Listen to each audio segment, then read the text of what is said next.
5, 4, 3, 2, 1.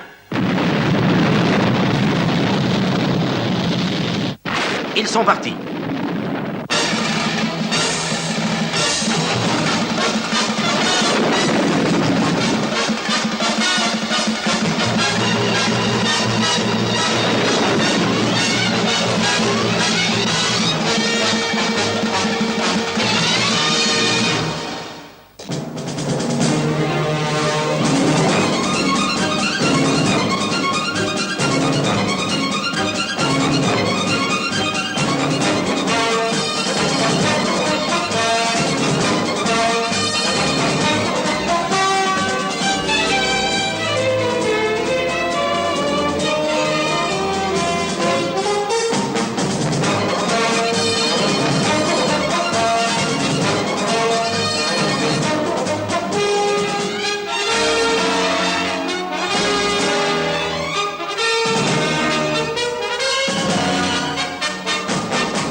Regardez un peu cet engin étonnant.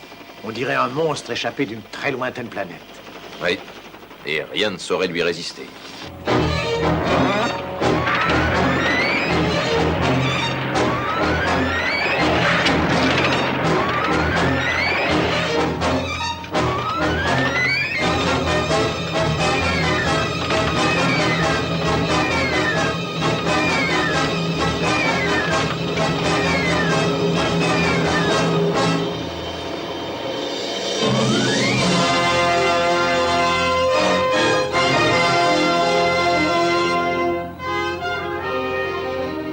La sauterelle appelle hélicoptère de surveillance. Essai de jungle terminé. Comment ça se présente vu d'en haut, mon général? Je dois dire que j'ai été très impressionné, Sweeney. Quel engin étonnant. Sa conduite est-elle facile? Oui, très facile. C'est un atout-maître pour l'armée, mon général. Sans aucun doute, Sweeney, aucun doute. Bon, les essais sont terminés. L'équipage qui assure la relève va arriver par hélicoptère. Compris, mon général. Vous adresserez pour moi mes compliments à vos hommes, Sweeney. Ils ont fait de l'excellent travail. Merci, mon général. Tout est en ordre ici, mon général. Nous sommes seulement un peu fatigués. Dirigez-vous vers le point de rencontre numéro 9. Un hélicoptère vous ramènera alors à la base. Point de rencontre numéro 9. Bien compris, terminé. Bon, cette fois c'est fini, nous rentrons. Allons-y, en route. Je crois que cet engin est très exactement ce qui convient à l'infanterie pour les déplacements en terrain difficile et surtout pour les opérations en jungle. Sans compter l'intérêt qu'il présente dans la lutte contre les incendies de forêt. C'est exact, en effet.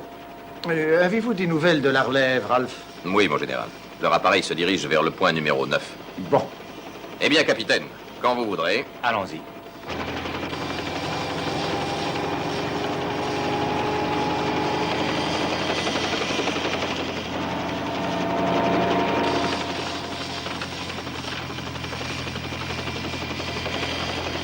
suis rudement content de rentrer à la base, moi. Moi aussi, je dois dire.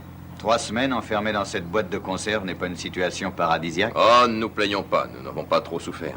Mais je reconnais que la jungle à longueur de journée, ça a de quoi vous rendre complètement fou. Enfin, les essais sont finis. On va pouvoir aller se reposer. Ouais, nous allons au point numéro 9. Une fois arrivés, nous laisserons le soin à la relève de ramener l'engin.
Hélicoptère de surveillance appelle la sauterelle. Allô, répondez.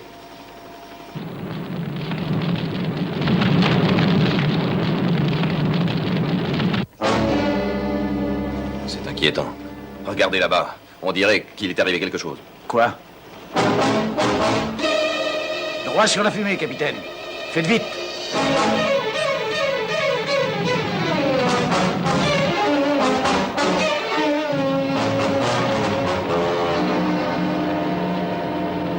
On ne voit rien avec cette fumée.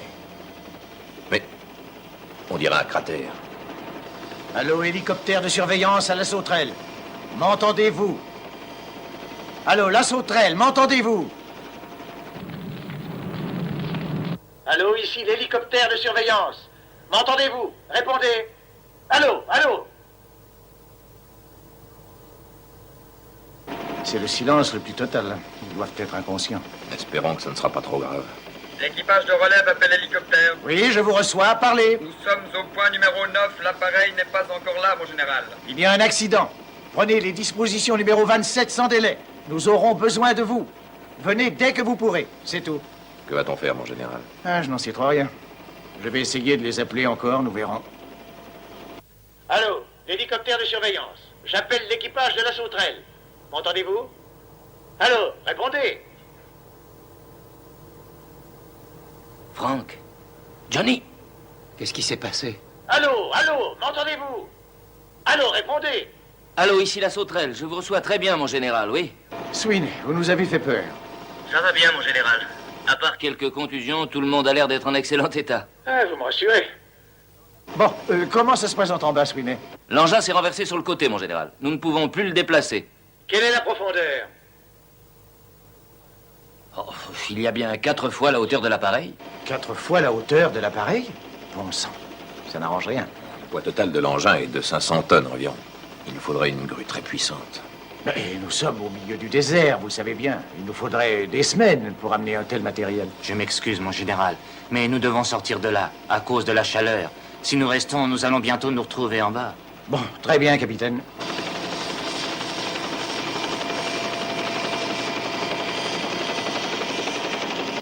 Descendez près du bord du cratère, capitaine. Oui, mon général. La relève ne devrait plus tarder. Sans doute, espérons qu'ils pourront nous aider.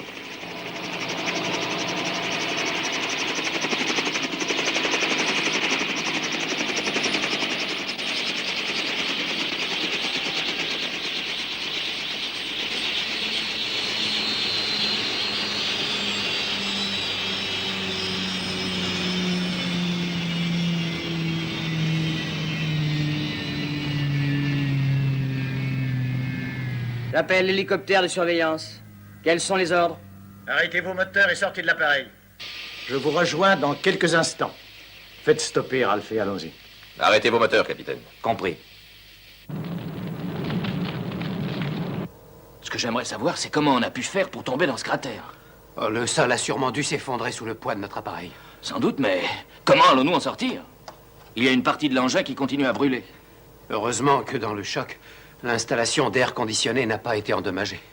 Oui, mais le réacteur atomique est dans la partie qui est en feu. Le refroidisseur finira par s'épuiser. L'engin est couché sur le côté. Il ne peut pas sortir du cratère en feu par ses propres moyens. Mais ne peut-on pas le faire soulever, mon général? Non, ce ne sera pas possible, j'en ai peur, lieutenant. Cet appareil pèse dans les 500 tonnes environ. Il nous faudrait au moins 2 semaines pour installer un matériel capable de faire un pareil travail.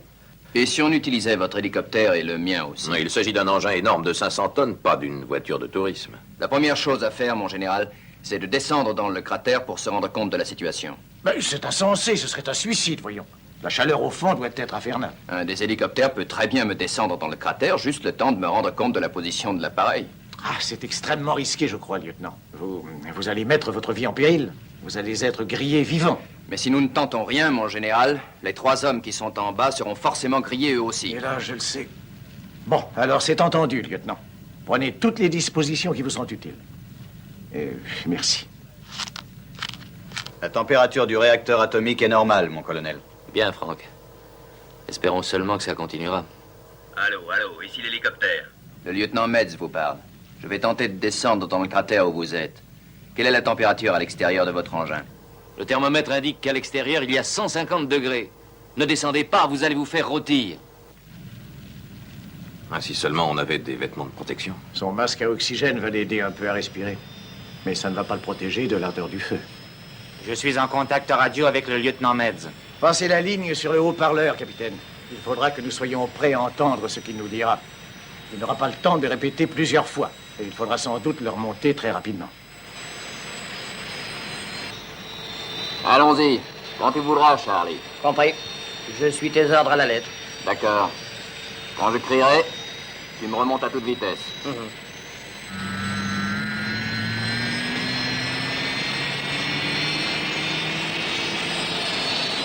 Ce jeune officier prend un risque énorme, mais il ne manque pas de cran.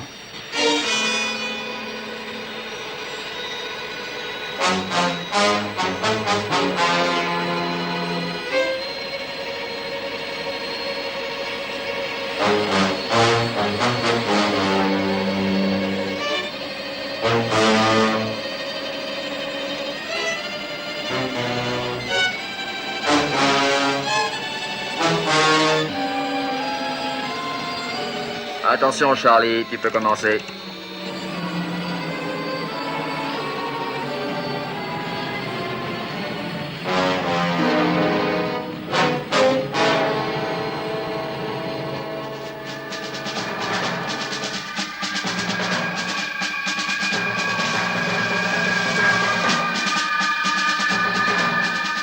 Je suis à moins 70.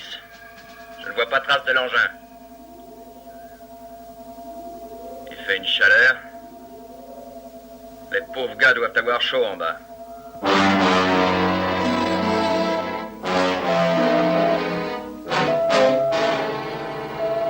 Oui, j'écoute, John. Je viens d'intercepter une conversation radio entre des militaires. Il semble qu'un de leurs appareils soit tombé dans un cratère et qu'il soit en train de brûler. Un officier essaie de descendre au fond. Très bien, John. Essaie d'en apprendre un peu plus, veux-tu? Je l'entends qui parle encore. Je suis à la côte moins 100. Et je ne vois toujours rien. La fumée est très épaisse.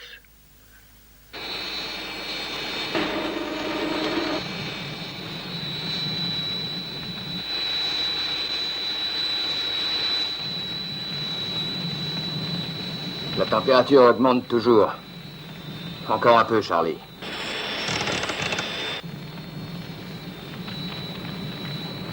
Je suis à moins 220. Je ne les vois toujours pas.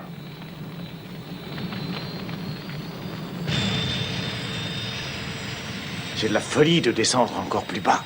Il risque de ne jamais plus remonter.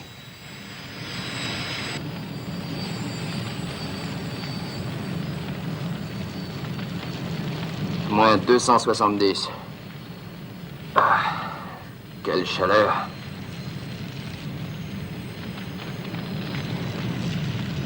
La fumée est de plus en plus épaisse. Descends encore un peu, Charlie. Juste un peu. Je ne resterai que quelques secondes. Vas-y doucement. C'est pas prudent. Enfin, je fais comme tu veux.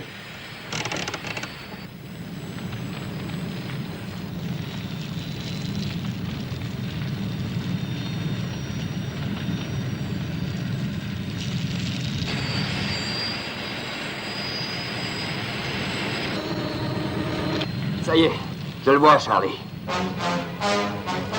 Remonte-moi vite, vite. Ah, vas-y.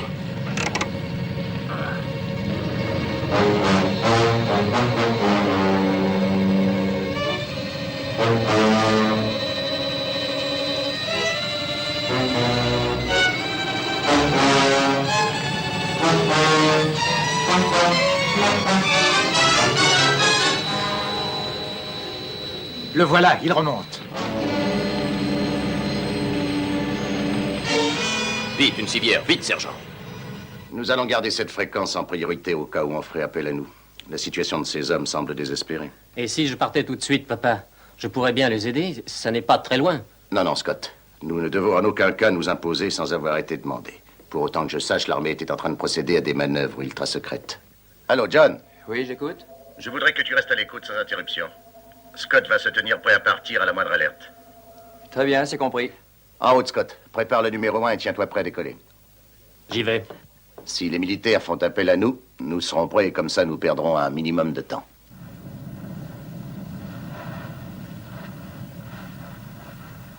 Je crois que l'on pourrait y arriver.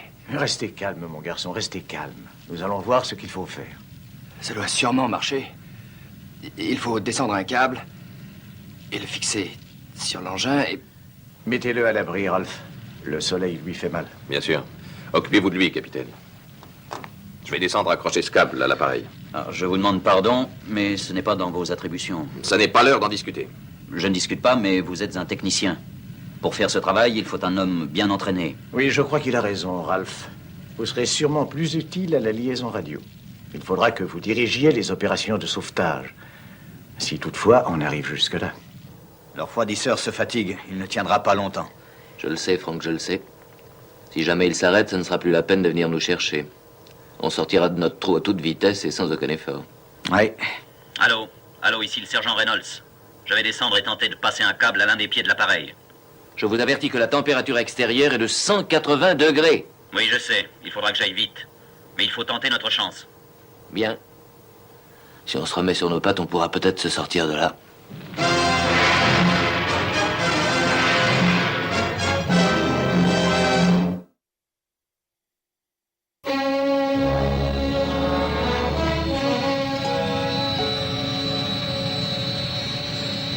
Vas-y, Charlie, je suis prêt.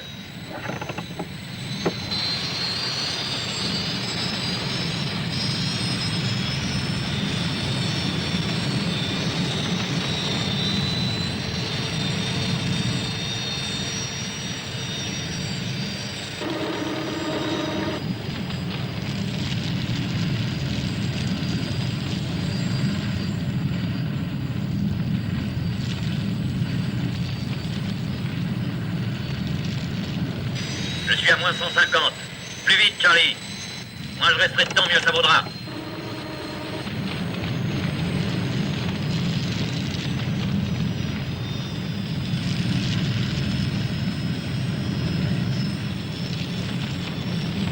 Attention, ralenti. Je suis à moins 300. Alors, Reynolds, pouvez-vous atteindre l'appareil? Je ne sais pas encore. La fumée m'empêche de voir. Encore un petit coup, Charlie. Doucement. Tout doucement. Jusqu'à ce que je crie.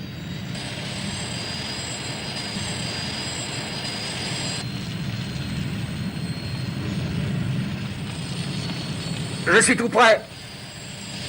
Alors, Reynolds, est-ce que ça va? Répondez. Oui, ça va.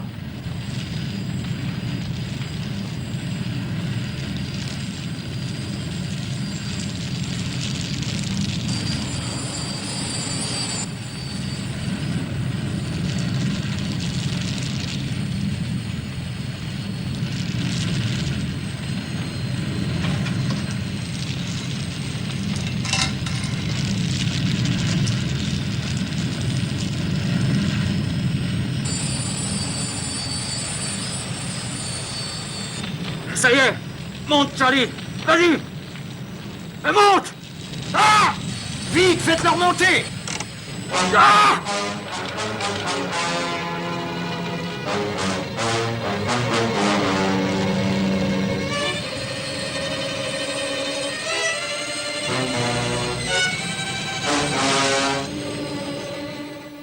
Il a dû être très brûlé.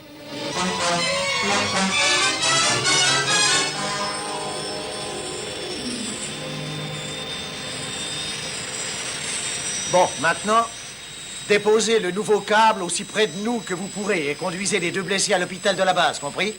Faites très vite. Ils doivent beaucoup souffrir. Bien, mon général.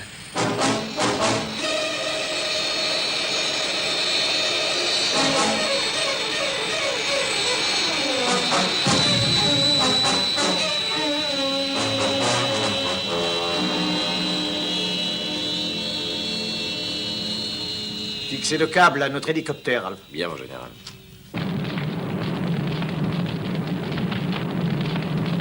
Grâce au lieutenant Metz et au sergent Reynolds, nous allons bientôt nous en sortir, les gars.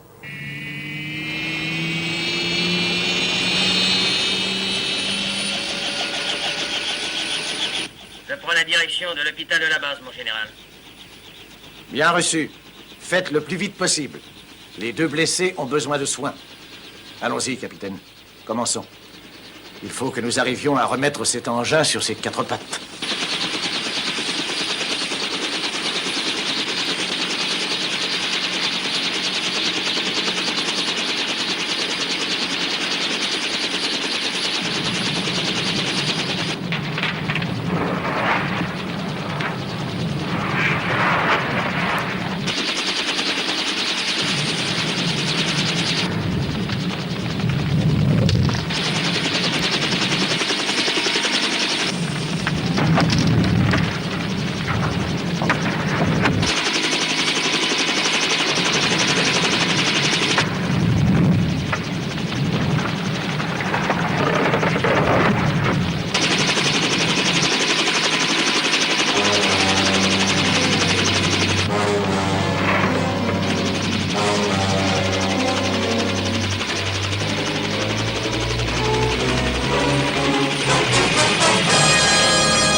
Chasser des bons sang. Il fallait s'y attendre, mon général.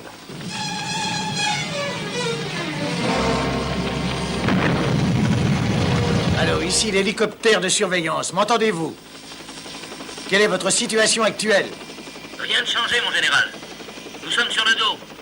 Mais ça valait la peine d'essayer. Il n'y a qu'une chose à faire, mon général. C'est que j'aille remettre ce câble moi-même. Non, non, non, ça ne servirait à rien du tout, Ralph. 2 hommes ont déjà failli laisser leur vie au fond de ce satané cratère. À quoi bon tenter le sort encore une fois? C'est inutile. Mais il faut faire quelque chose, mon général, voyons. Il y a 3 hommes au fond de ce gouffre. Si seulement nous n'étions pas perdus dans ce désert, ce serait tellement plus simple. On pourrait procéder au sauvetage très vite et en toute sécurité. Oh, mais... Vous parlez de sécurité. La voilà la solution. Mais oui. C'est ça la solution. J'appelle la sécurité internationale. Allô, la sécurité internationale? Ici le général Peters. Un grave accident s'est produit. Nous avons besoin de votre aide. 3 hommes sont en danger de mort.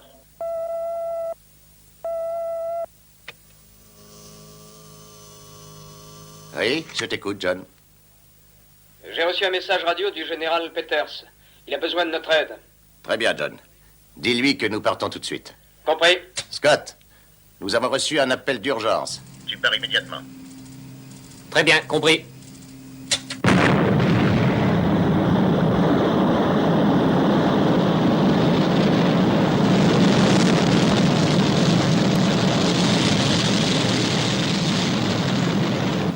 Je vais passer en vol horizontal.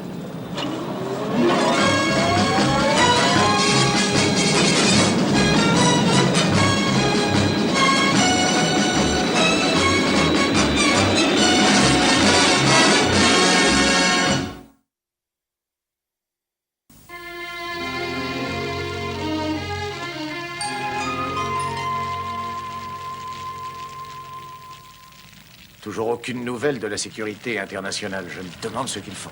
Ils font ce qu'ils peuvent, mon général. Oui, je sais, je m'en doute bien, mais je m'inquiète pour ces hommes au fond de ce cratère. Ici l'équipage numéro 1. J'appelle la station spatiale. As-tu de nouvelles informations pour moi, John? Oui, Scott. Il s'agit d'une machine qui est tombée dans un cratère et se trouve à la cote -300. La chaleur est infernale. Cette machine pèse environ 500 tonnes, Scott. Elle est presque retournée sur le dos et ne peut pas bouger. L'origine du cratère est inconnue. Je crois que nous aurons besoin d'un très puissant matériel de levage pour ce travail. Il faudrait que Bren soit là aussi. Oui, j'écoute, Scott. Les dernières informations de la station spatiale indiquent qu'il nous faudra l'engin numéro 2 et le matériel 5. Il nous faut Bren aussi. Entendu, Scott. Bon, Virgile, Bren, vous savez ce que vous avez à faire. Et on se met en route. Matériel numéro 5.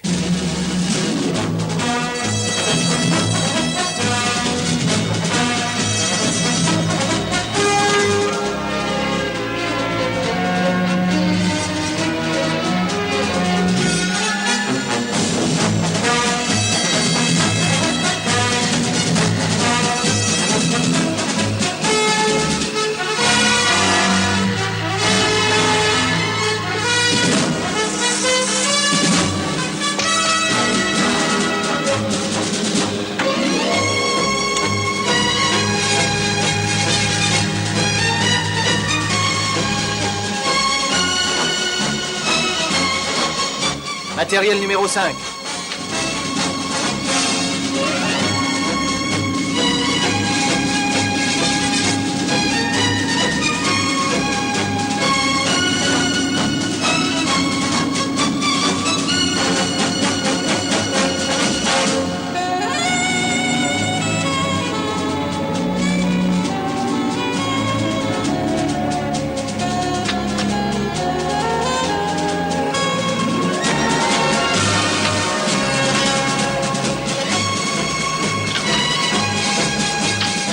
Allons-y, Bren.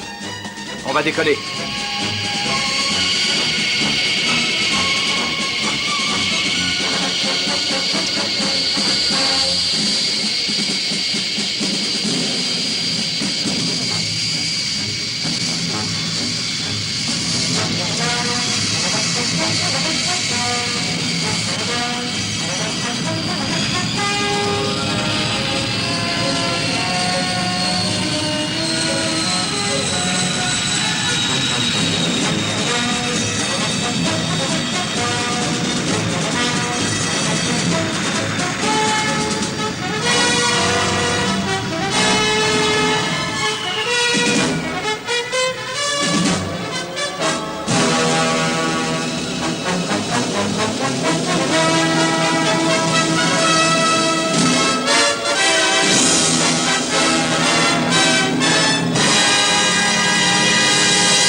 Où en est le refroidisseur, Johnny? Tu crois qu'il va tenir?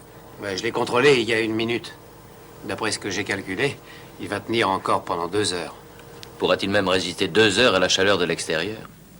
Mon général, venez vite. Un appel radio pour vous.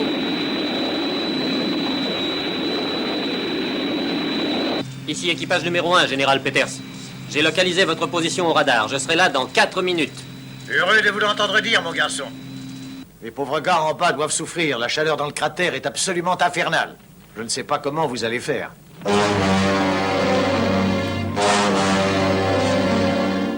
on dirait que la température augmente. Il y a de la fumée qui pénètre. C'est vrai, la carcasse se fend. Elle va s'ouvrir comme une noix. Essaie de purifier l'air, Frank. Johnny, bouche les fissures, vite! Oui, je vais augmenter un peu le débit du refroidisseur. Ça protégera les cloisons de la chaleur.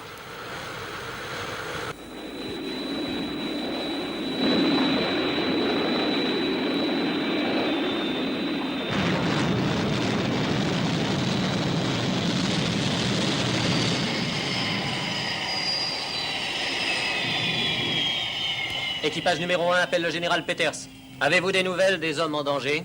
Hélas, non, je n'en ai plus. Le contact radio s'est interrompu il y a plus de 10 minutes.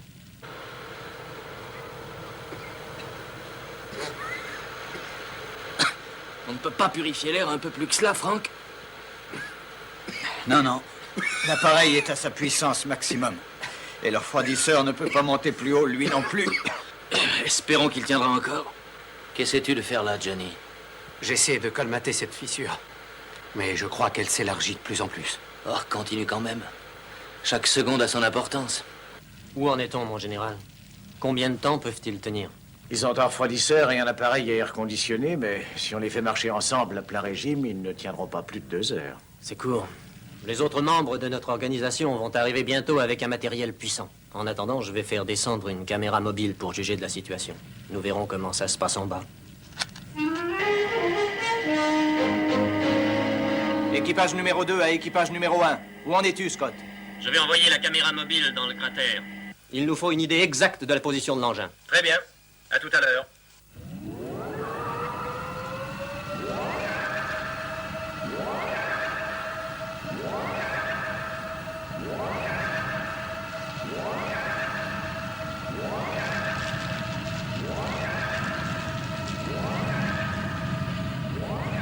Hé!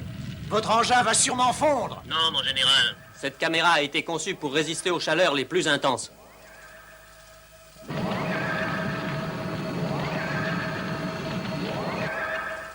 Bon. On y voit parfaitement.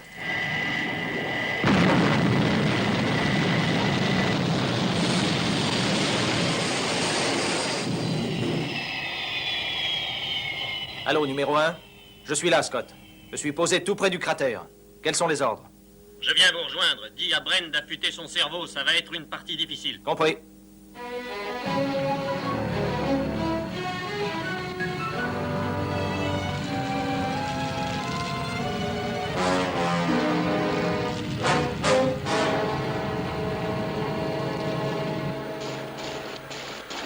Sans espoir, je le crains.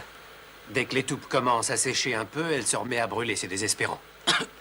Ça empêche un peu la fumée d'entrer, c'est déjà quelque chose. Ah, quelle chaleur. Ça commence à devenir insupportable.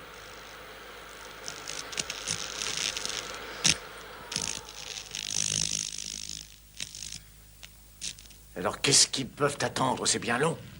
Il serait temps qu'ils passent à l'action, il me semble, non? Et ils font de leur mieux, mon général. Ça ne va pas être un problème facile à résoudre.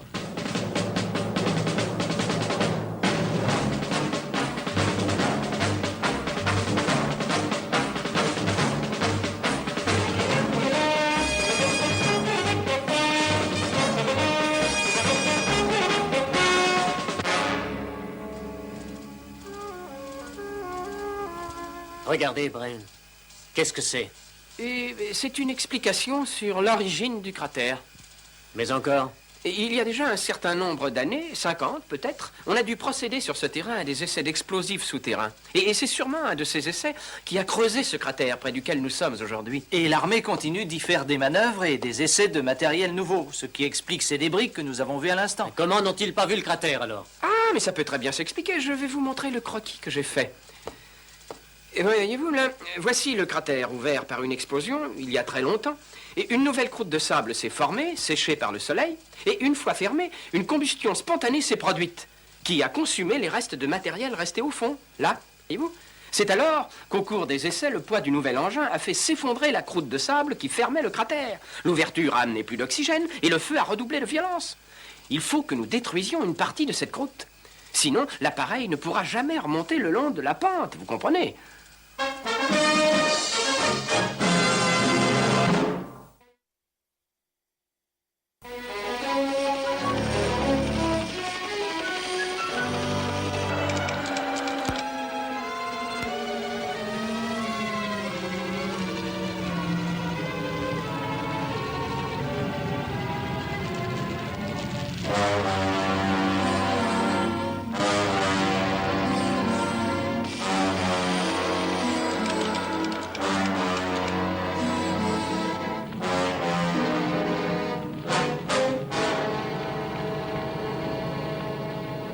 Je suis au fond, Scott.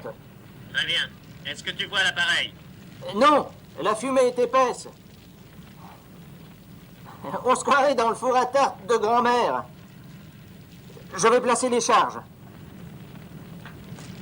Allô, mon général, vous pouvez évacuer le cratère. Virgile est au fond. D'accord, mais comment va-t-on le remonter? Nous disposons d'un engin que nous appelons la taupe, un engin très puissant. Et Scott va l'utiliser maintenant et vous allez le voir fonctionner devant vous.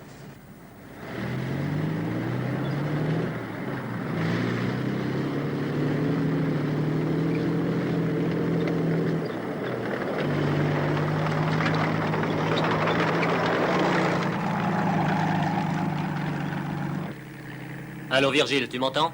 Ici la taupe. Je vais prendre la position de forage.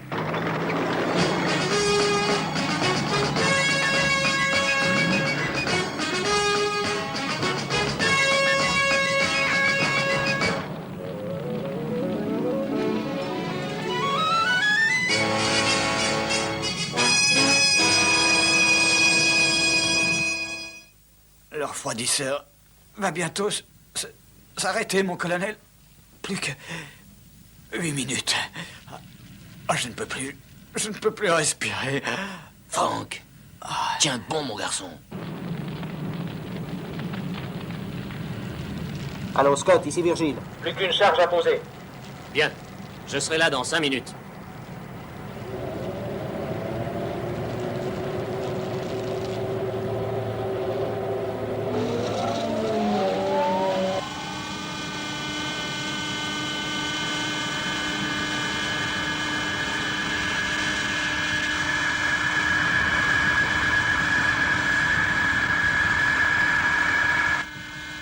Allô, le contrôle au sol, ici la taupe. Je descends suivant un angle de 17 degrés. Pouvez-vous me suivre sur votre écran, Bren? Oui, Scott, très bien.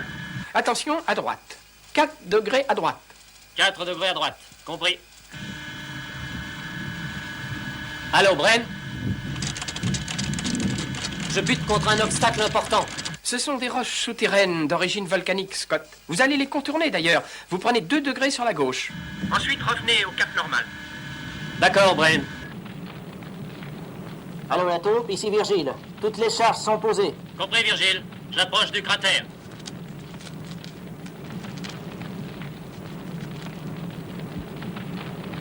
Maintenant, 3 degrés de plus sur votre gauche, Scott. Et vous serez sur la bonne direction. Merci, Bren.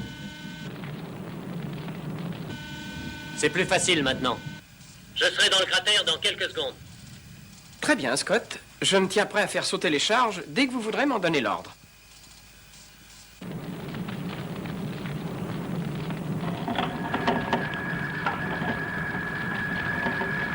Ça y est, j'entre dans le cratère.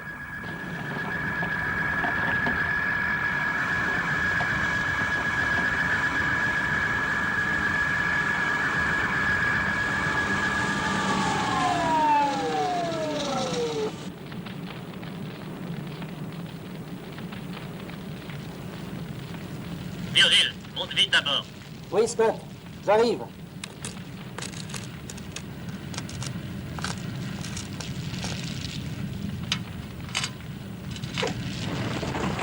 Allô, Bren? Virgile est avec moi. Très bien, Scott. Vous allez vous préparer à évacuer la zone. D'accord. Tu es prêt, Virgile? Oui, Scott, je suis prêt. Quand tu voudras. Attention, j'inverse les moteurs.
Allô, Bren?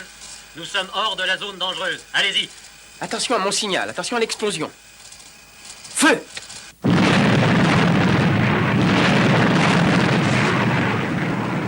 Qu'est-ce qu'ils essaient de faire? De nous achever?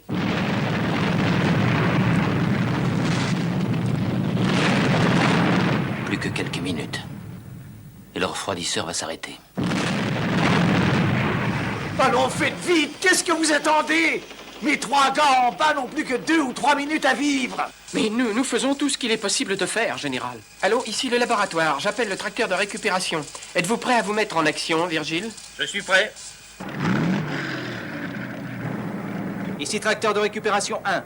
Je vérifie le numéro 2. Le véhicule téléguidé répond bien. Je vais prendre position, Bren. Attention, je pars.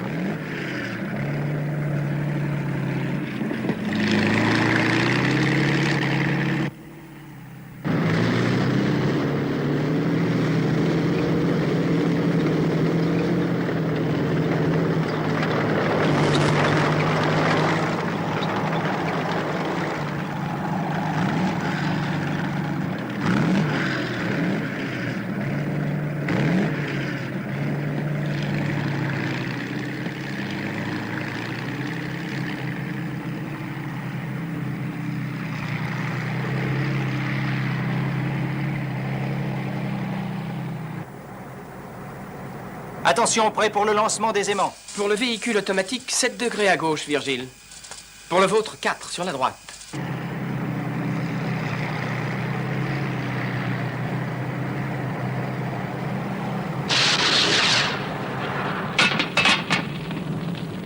Qu'est-ce que c'est? Qu'est-ce qu'ils font? Les électroaimants sont placés, Bren. Je vais commencer à remonter l'engin accidenté.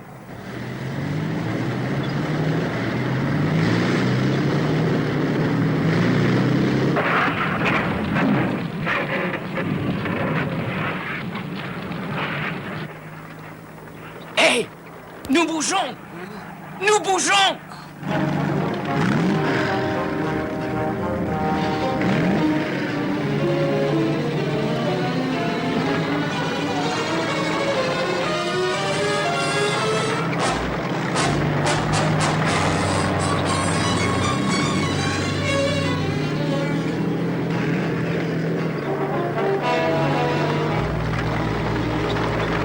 Le tracteur téléguidé n'arrive pas à s'accrocher.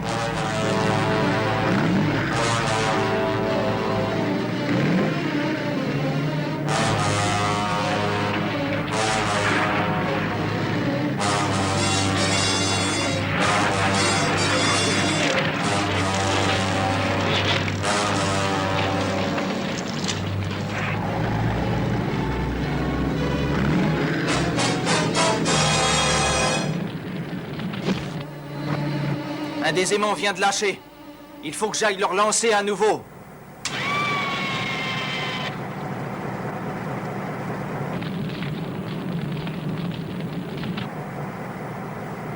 Je vais le lancer. Espérons qu'il est en état de marche.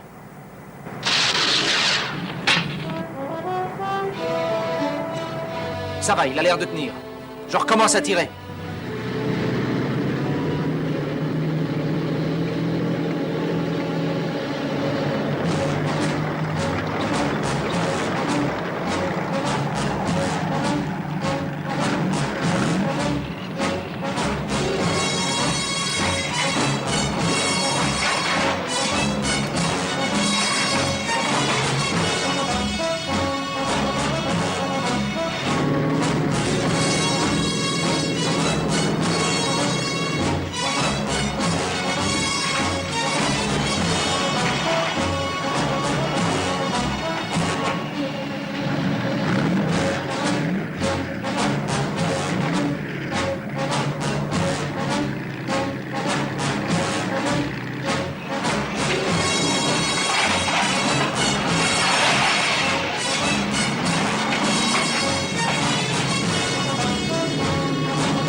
On est encore sur le dos.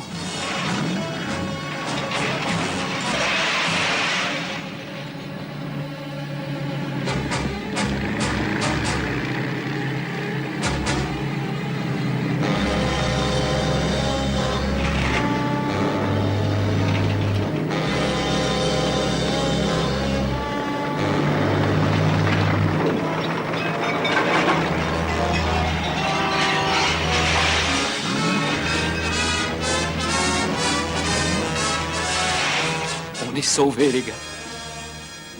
Je crois que c'est un miracle, mais... On est sauvés, on est sauvés.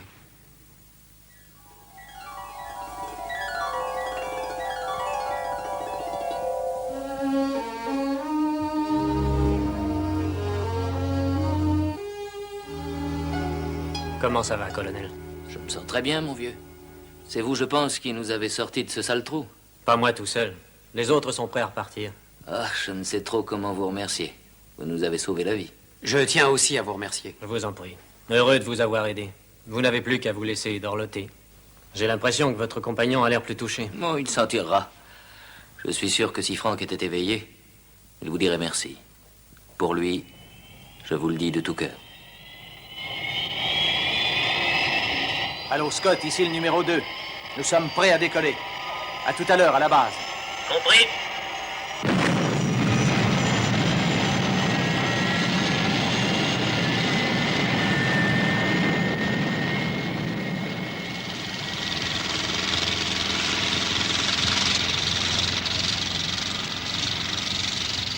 Notre appareil sera certainement récupérable. Il a peu souffert. Merci surtout d'avoir sauvé ces 3 hommes. C'est notre travail, général.